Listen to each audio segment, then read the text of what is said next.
Assalamualaikum warahmatullahi wabarakatuh. Shalom, salam sejahtera bagi kita semua. Saya Lidis Miriana Bakara SHMH, Ketua Pengadilan Negeri Stabat, sangat mendukung aktualisasi dari Saudari Vivi Haryani Damanik SH tentang layanan informasi tentang pra-peradilan bagi penyandang disabilitas melalui video animasi pada Pengadilan Negeri Stabat. Ini merupakan inovasi yang baru pada Pengadilan Negeri Stabat dan aktualisasi ini sangat bermanfaat bagi pelayanan hukum di Pengadilan Negeri Stabat termasuk terhadap kaum difabel. Terima kasih.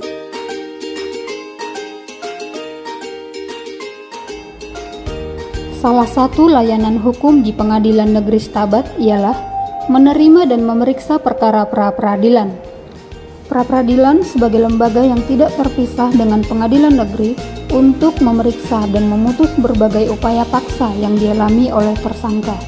Mengenai pengertian pra-peradilan, terdapat pada pasal 1 angka 10 Kitab Undang-Undang Hukum Acara Pidana yang memuat hal apa saja yang menjadi objek pra-peradilan. Lalu, apa saja yang menjadi objek pra-peradilan? Pra-peradilan memeriksa dan memutus sah atau tidaknya penangkapan, penahanan, penghentian penyidikan atau penghentian penuntutan, ganti kerugian dan atau rehabilitasi bagi seorang yang perkara pidananya dihentikan pada tingkat penyidikan atau penuntutan. Sah atau tidaknya penetapan tersangka, sah atau tidaknya penggeledahan dan penyitaan.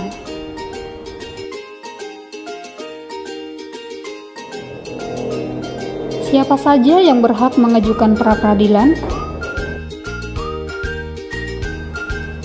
Permintaan untuk memeriksa sah atau tidaknya suatu penghentian penyidikan atau penuntutan dapat diajukan oleh penyidik atau penuntut umum atau pihak ketiga yang berkepentingan kepada Ketua Pengadilan Negeri dengan menyebutkan alasannya.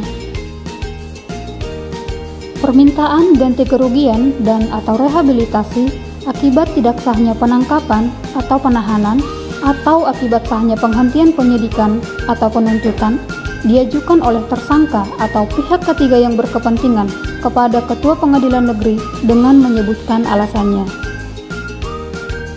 Permintaan pemeriksaan tentang sah atau tidaknya suatu penangkapan atau penahanan diajukan oleh tersangka, keluarga, atau kuasanya kepada Ketua Pengadilan Negeri dengan menyebutkan alasannya. Bagaimana proses mengajukan pra-peradilan di Pengadilan Negeri? Yang pertama, melakukan pendaftaran permohonan pra-peradilan. Apa saja yang perlu dibawa? 1. Permohonan pra-peradilan yang ditujukan kepada Ketua Pengadilan Negeri. 2. Surat kuasa jika memakai kuasa. 3. Data diri pemohon. Kemudian pengadilan akan segera menetapkan hakim tunggal dibantu oleh seorang panitera.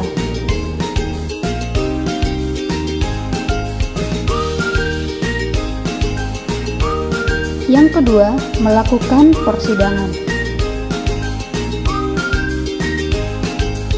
Dalam waktu 3 hari sejak diterimanya permintaan pra-peradilan, hakim yang ditunjuk menetapkan hari sidang.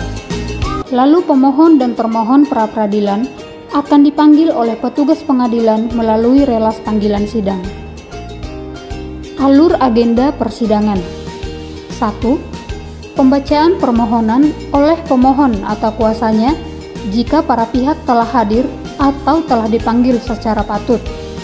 2. Jawaban dari termohon. 3. Replik dari pemohon. 4. Duplik dari termohon. 5. Pembuktian. 6. Kesimpulan. Dan yang terakhir, pembacaan putusan. Pemeriksaan perkara pra-peradilan dilakukan secara cepat dan selambat-lambatnya dalam 7 hari, hakim harus sudah menjatuhkan putusannya. Lembaga pra-peradilan sebagai lembaga kontrol horizontal terhadap sesama penegak hukum, yakni penyidik kepolisian, penyidik pegawai negeri sipil maupun penuntut umum dari kejaksaan. Diharapkan semua pihak dalam pra-peradilan, baik pemohon maupun termohon, agar tertib dalam mengikuti alur persidangan demi terwujudnya kepastian hukum dan keadilan.